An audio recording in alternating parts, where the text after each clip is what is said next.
Hello, viewers, and welcome to the latest episode of the GI Huddle. I'm with Harmen Brenninkmeijer, managing partner of NYCE. Harmen, thanks for joining us today. Thanks, Tim. It's a pleasure. Looking forward to speaking having a good conversation. Yes, exactly. I was about to say, looking forward to speaking to you about predominantly Asia. But neither of us, our roots are from Asia, so I think we'll probably talk a little bit about Europe and a bit of a comparison between the two as well. Right, that's fine.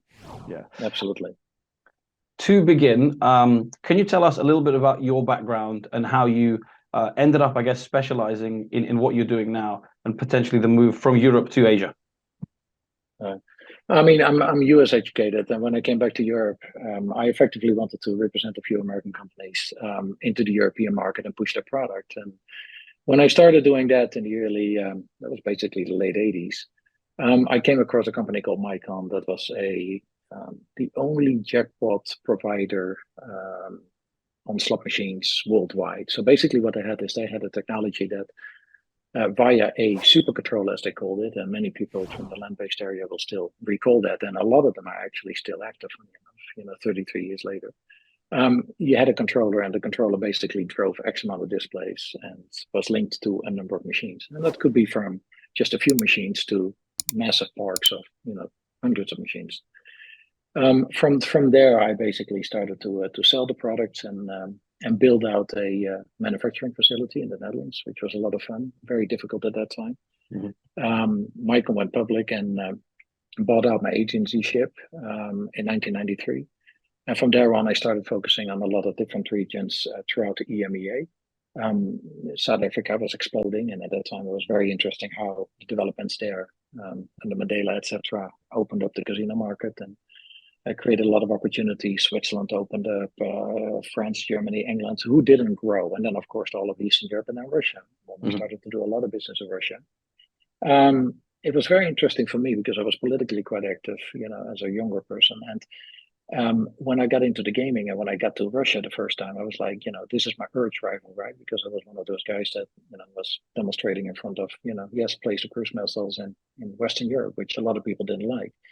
And then I came to Russia, and then I completely changed my mind in the sense of the Russians aren't that bad. Okay, today it's not our opinion, but let's not go there. Absolutely. So at this stage, I started to have a lot of interest in developing the business there, and I delivered the first new slot machines to Russia. So I can take that claim. Mm-hmm. And then I started working with a lot of different people.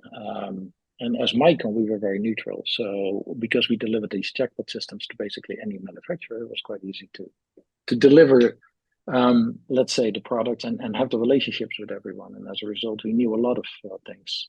That also got me elected to be the founder and chairman of the European Gaming Organization. And that again enabled me to really get my feet on the ground, let's say, in a lot of different countries and understanding the regulatory issues that often come into play, when you start talking about gaming and what's been happening over the years in order to get gaming more, let's say, controlled. So that as a background, fast forward everything, etc. After Micon, I went to work with the Gauselmans in order to set up the casino division, opened up a number of casinos. So I didn't come from just, let's say, a particular area in gaming, in other words, being on the supply side or being, let's say, in the land-based side. But I started to become very, very active in many different businesses along the way, in which, we invested money, no matter if it was with one shareholder or another. Mm-hmm. And then in the year 2000, I started in Russia opening up Octavian. And Octavian was effectively my claim to fame. I became the distributor for Novomatic, became the distributor for IGT, and a number of other companies. And we grew very, very fast. 2006, I sold the company, but then Putin decided a month later that he was going to close the gaming market, or basically gaming in Russia altogether, by 2009. Now, that threw my whole deal into the garbage. That was a very painful process. Had to get out of that, etc. It took me till 2010 to get that all settled and to get out of my losses and to basically restart the business. And then in the end, Novomatic ended up with it. And then started to focus on the gaming incubator. And the idea was basically to use my knowledge to help companies, startup companies, new technology companies to get their feet wet into the gaming markets. And until today, that's still one of my activities, trying to understand exactly what's happening where and with who and how we can be of help. But from the incubator, I went to do a number of consultancy jobs, worked with Inspired Gaming, and from there out went into the blockchain. And then from the blockchain, COVID hit. And that became a very difficult situation because obviously I had some very interesting products within the blockchain, but if you can't speak to people, first of all, blockchain and gaming don't really go together yet either, in any which way, which to me is not where it should be, but it's a very hard sell because it's just not. I could see a number of, let's say, opportunities within, let's say, especially within the lottery, right? You have a lottery book, you have so many tickets being sold, and then as a result, people could verify, if they had a winning ticket or which ticket was still outstanding, etc. Yeah. Even today, that's not being done. Yeah. So can I just say, while that's not, yeah, of course, go ahead. That's not going to be our main topic, it is interesting to hear you say that because, we've had a number of guests here kind of talking about blockchain and crypto gaming, and there's, I think maybe from a young executives, there's a lot of excitement. They're saying they're outlining the benefits, and they're saying it's the future, and they're seeing a lot of growth. And you do have one or two big kind of crypto operators, but it is interesting to hear you say that right now, not yet, blockchain and gaming, that connection hasn't quite been made. Is effectively your point, right? No, it's totally my point. And I think, the only connection that's being made is on the payment side, right? We all understand, the advantage on the payment side, right? When you can go from fiat and you can convert it into some kind of a, being it a stable coin or being whatever currency, via crypto, transfer it to another country, another wallet, another, application, and off you go. Yes, within those type of areas, I can see a lot of, potential and growth and what is happening today. So money is made, no doubt, but from a regulatory perspective, extremely complicated. Yeah. Because how do you regulate it proper? If countries right now can't even regulate it in a normal environment, how can you think that you can regulate it in a gaming environment? Even though I think the gaming environment could actually be the base from where it could be regulated better than in any other industry yet. But leave that aside. I see a lot of potential within the crypto, but then going to the blockchain technology, but then starting to talk about, let's say asset control in the sense of, where your money sits, how you control your wallets, how you control, let's say, your, bets and how, let's say, the bets are being verified. So there are a lot of possibilities there. But again, you need to get people to start working together, and you need to start talking to the regulators as to what the regulators would allow to make it easier. Yeah, an interesting side note. Yeah, but, exactly. Yeah, and you were continuing. I then basically decided. I then basically decided that the blockchain area wasn't ready, for my yet. And again, I focus more on the lottery versus the other aspects, but also random number generator, etc. I therefore merged, or basically I was taken. That company into another technology company related to aviation technology. And that's basically where it sits now. And we have arguably one of the better decentralized wallets for travel purposes, for your journey management systems, etc. And that's being marketed separately. Very interesting business. I see a lot of potential there. But in the gaming area, over COVID, I decided, to basically not do the traditional works that I did before with regards to some of the investments or the game development. I like game development, but to focus on representations. Why? Because of the fact that after COVID, so many people changed jobs or lost their jobs or decided to change markets or, just moved around, that as a result, a lot of people didn't find the people anymore that they used to be familiar with. So for gaming companies to sell today is rather difficult. Especially when it's non-land-based, right? If you have land-based, you can make a couple of calls to the casino and can try to figure out who's the slots director or who's the table director or who handles systems. But on the iGaming side, that's extremely difficult. You have 10,000 plus operators. Who's who, within that environment, etc. Yeah, everybody knows the bigger companies, but the bigger companies don't really open up the phone lines take the calls and basically say, yeah, come, I'll take a look at your product. I mean, they get those calls, 10 times a day. So I believe that the relationships are really important. Network has always been important in gaming. Gaming is one of those industries that's very privileged, right? So we got to make sure that, let's say, people feel that you have something to say, and that you take their, let's say, complexity and their interests at heart, and basically don't try to just sell them anything. You have to sell them something that they can really use. Gaming companies are also very spoiled because they're used to cash flow. So as a result, they want to see a direct upside. Mm-hmm. They don't like to basically invest in product that they don't immediately see, what it's going to burn me. So, you have to sell harder, and it's more complex, and you have to really understand the industry in order to, make your point. So with the establishment of NYCE, NYCE International, and NYCE is about navigate, yield, captivate, and engage. That's really what the letters stand for. And the idea was basically to focus on bringing that level of consultative selling to the people, from different companies. So I'm looking and have, collected a number of, let's say, very good partners, companies that have very unique products. And we talk to a lot of operators and basically talk to the operators about, okay, what is it? What are your pain points and where can we help?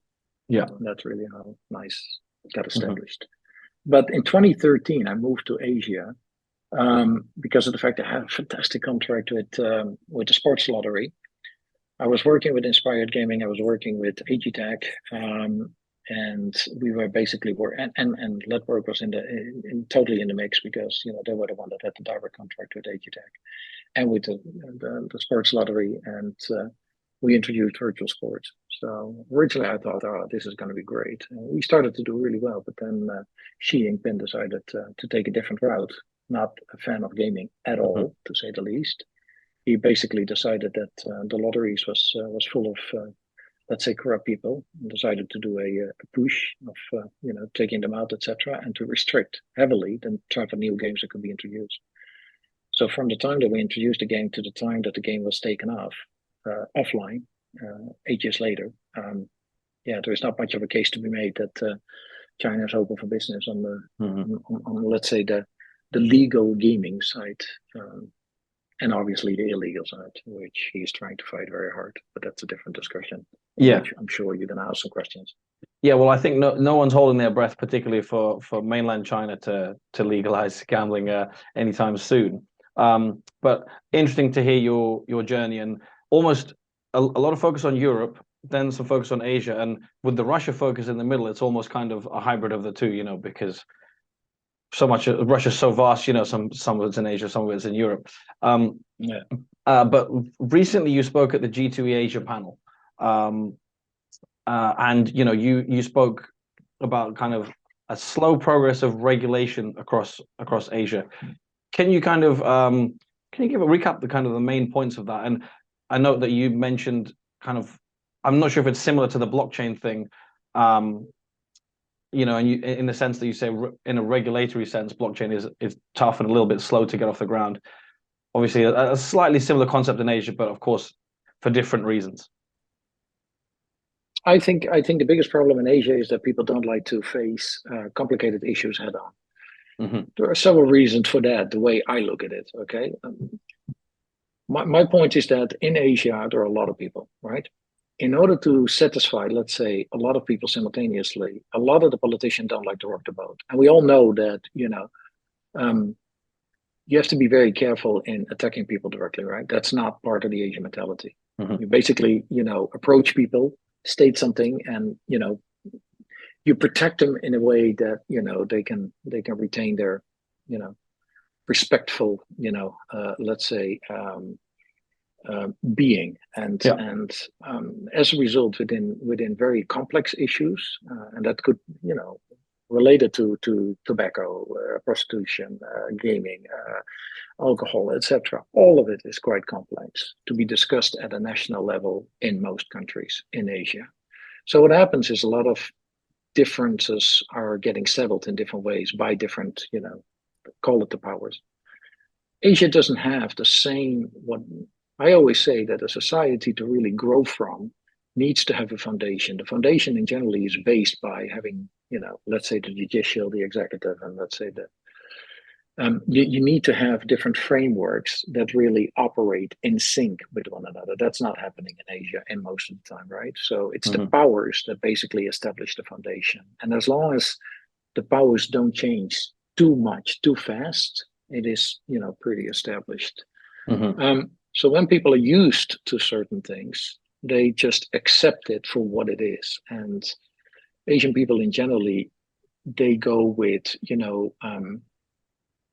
they don't like to rock the boat. They don't like to go into confrontation. They don't like to be, openly calling for things. So gaming is a very complex issue because normally you say that, in a population, take any country. Okay, I'm talking some generics here, so this is not specific to one country. But you could say, for example, 8% are hard gamblers, right? The people that regularly visit the casino, plays a bet, do whatever, and up to 65% that plays a lottery bet, let's say, and everything else sits in between with regards to how people gamble. So what you have to do is you have to make sure that you reach as many people as possible, and you then create an environment in which people can feel, let's say, safe and secure in order to place their bets. As if you don't have a foundation, where do you start from? How do you create that foundation? Let's take Vietnam as an example, the sports betting. Vietnam has been discussing for years how to get sports betting legalized. It's one of the few countries that's really seriously contemplating this. And then they come up with all kinds of difficulty how to have minimum bets, have maximum bets. And the maximum bets are really low. You talk about $40, $50, in one go. But meanwhile, they want $20 million or whatever, the numbers are for the license. I mean, it just doesn't excite anybody to do anything. So none of the big guys and the big operators throughout the world are interested in looking at Vietnam and take it serious as the way the legislation is written today. Yeah. So it's a good example of where it just does not work. Yeah. I'm glad you narrowed in. But will it? Yeah, I'm glad you narrowed in on Vietnam as an example, because I was going to ask, obviously, we mentioned Asia as an area, but obviously there's so many different markets and performing in different kind of rates within Asia. In terms of, I guess, how would you break it down in terms of markets? What you're saying, is that for pretty much something you would apply across all of them, or are there certain areas where things are moving a little bit faster, and perhaps Vietnam where they're in sports betting where it's not moving, it's moving a little slower than average, that kind of thing? Yeah, I mean, the markets are different, right? And the silos within the gaming segments, are regulated differently in different countries, right? So if I'm a land-based casino, I know where I can, theoretically have an opportunity for the IRs, right? Yeah. But that's pretty much between Singapore, Macau, Philippines, potentially Japan with one, right? And again, why? Because if you start, thinking in terms of pachinkos, the pachinkos have been in Japan forever, right? And the pachinkos were originally established by, let's say, what they call the North Koreans, right? So the offspin of, let's say, the North Koreans moving into Japan, after the Second World War. And basically they created an environment where it was just a fun game, right? And people saw it as a game of skill, and they saw it as a game that, and then of course it was taken a lot further, and prices are being paid out, according to, going around the corner, taking, whatever gimmick you got, and, a pencil, a doll or whatever, and change it, and you get your cash back, or you get a certain amount of cash, etc. All of that is functioning, and it's very difficult to break that down, because historically, it's imagine that the pachinkos were kind of it was a way for Japanese to really feel to have a sense of entertainment. So it's like being the Robin Hood of entertainment, and taking care of your customers at the same time, but in a way that it's like, it's controlled, and it's, at the same token fun, and it's something that people do. And they try to, fight the abuse. If people get into trouble, then they try to help them. But it was a self-sustaining, let's say, system on its own.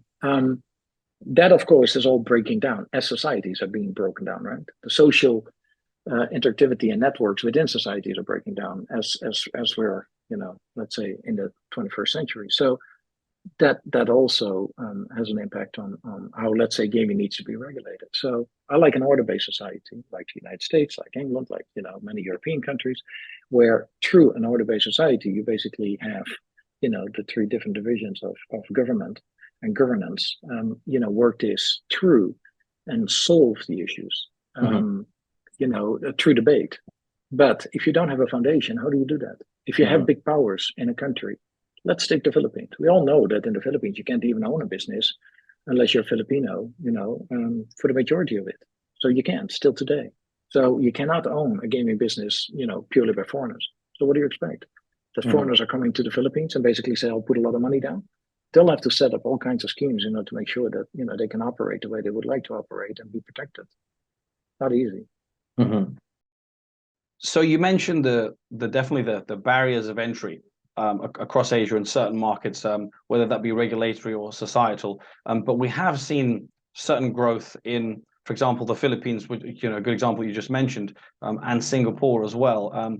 You've talked about why it might be difficult for kind of foreign investors, but certainly with Macau losing revenue, there has been growth, in at least Singapore and Philippines, quite markedly in the last couple of years. Yeah, I think in general that Macau is going to come back in the sense of that Macau has to change a bit, right? I mean, everything is hardcore gaming and it needs to be more entertainment focused. So yeah, it's not going to be easy because even the average Chinese doesn't necessarily need a bar or has the culture of, let's say, spending hours and hours in the bar and having fun with each other, etc. If they go to Macau, they go there to gamble. If they, in generally, they're quite serious about, what their intentions are. So what's important to the average Chinese is obviously everything related to the luxury, the feel, the shopping around it, the whole experience, and especially when they're with the date or with the wife or with, whoever. Simultaneously, it's about good food. Food is incredibly important to any Asian, and the company around the food, the time that you take at the table, etc. And then they would like to see a lot more with regards to photographic moments, right? Memories that are somewhat lasting. Beside, of course, being on the casino floor and gamble away. So I think it's really important to see that whatever happens in Macau is clear, and for the next 10 years, under these new licenses, etc., that road is pretty much taken, and we're clear on who's going to be there. The Philippines, I think, is still open. There's still opportunities there, but again, some of the very local operators, like Bloomberg, etc., they have really proven to be really, really very, very professional operators, and they have set a tone that I think the Philippines is taking with regards to IRs. But beside the IRs, and of course, Parkour now being, let's say, pressured to give up, let's say, their operating mandate, but purely focus on being a regulator. Basically means that they're going to try to sell the company, right? So let's say the company is going to get sold in the next couple of years, Parkour as such, or at least their assets. But meanwhile, they're going to try to push the value of the assets, and that's one of the reasons why Parkour announced that they're also going to open up a iGaming site, right? So they're going to operate online, and they have a bit of an advantage from a database perspective. Now it's a question of, can they do it as professional as they need to? But no matter what, they're going to stimulate the value of their assets. And when the assets get sold, that's going to be a windfall for Parkour, and that's going to be a windfall for this government. And of course, that's where it's all about. I think the one thing that I really want to talk about, for example, as well, is the complexities for any operator to come into these markets. They have to be very, very clear. Number one, you can't go into Asia if you're not, let's say, if you don't have an amount of cash set aside that basically says, this is what it's worth for me to get into. And generally on the land-based side, that's a lot easier because most of the countries have somewhat of a regulation that's clear. On the online side, that's really, really unclear. And that's where, are you going to be a POGO? In other words, outwards facing? Are you going to be a PIGO, inward facing within the Philippines? If you are a PIGO, you have to have 30 locations. You got to set money aside to buy those locations, set up those locations, quite complex, etc., and not for the faint-hearted. So that's not a clear process. It's not like, oh, I buy 30 locations and I'm up and running and everything will be clear. Again, it has to do with the shareholdership. It has to do with what you need to do in order to keep these operations going and open and make them attractive enough for the local players in order then to basically operate online. But then you also have to see that the Philippines is not fighting, let's say, the illegal gaming too much yet. So in other words, the internet is wide open, very few restrictions, and not enough let's say, sites are being banned from operating in the Philippines from the gray market area. So all that makes it complicated. Mhm. Many of the other countries don't even have any regulatory environment, and as a result, you won't see anybody going there. Now, the Europeans went to Asia, then they went to the United States. Then the United States forced them to stop everything in Asia because it was clearly gray or unclear.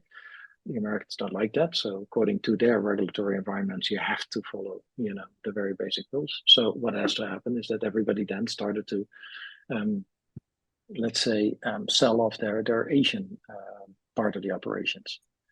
And this is, let's say, the full circle that you go through. Now, what Asia could do as a favor to itself is trying to regulate itself much, much better in the years to come. And they have some years to go for that, because most of the people, even if the regulatory environment was, let's say, getting on track, it would take mostly operators time to basically say, I'm going to be committed to Asia.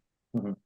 Given that complexity that you've outlined very well there, I think a practical note that we could perhaps finish on is you already touched on what operators could do. So, setting aside an amount, ensuring there's cash and cash flow there to go into Asia. But if we were to look at what gaming companies themselves can do and what the regulators can do to perhaps, maybe you mentioned several years, perhaps speed up the process, make it more efficient. What do those two different parties need to consider if we are to, let's say, in a year's time, sit here and say, oh, actually, things are looking a bit clearer because certain steps were made in the right direction? I like to take an example that I did a study in 2013, 2014 in Colombia. I was basically asked by Coljuegos, the regulator of Colombia, to come up with a business plan in order to say, okay, we would like to see our income. At that time, they had about 120 million income from gaming on an annual basis, on a population base of about 44 million people. And they wanted to see and raise that to 750 million. How do I get there? Mm-hmm. Now, that was an interesting one, because basically you cannot say to the existing industry, we're just going to increase taxes. You do that, you kill, right? Yeah, the business. So grow the actual volume. Yeah, exactly. The good that lays the golden eggs gone. Okay, so you can't do that. So what you have to do is you have to figure out what components of gaming aren't there, and when they are being introduced, what should be the rates, in order then to say what is the potential income based on a reasonable taxation. And that's what we, basically did. Now, so many years later, 9 years later, basically, they're still not at the 750 million, but they're a lot higher. So they're, triple to quadruple higher. And they haven't destroyed any of the existing businesses. Meanwhile, they have generated a lot more business, a lot more employment, and a better, let's say, controlled environment, arguably one of the better ones in Latin America. And again, we just advised on the basis of what countries can do in order to invite different forms of gaming. This was not about writing the legislation, because that, of course, you need to leave up to the locals, and you can have some international support to that, but again, not too much. You get too much international support, then they start copying another country, and that model doesn't fit from one to the other again either.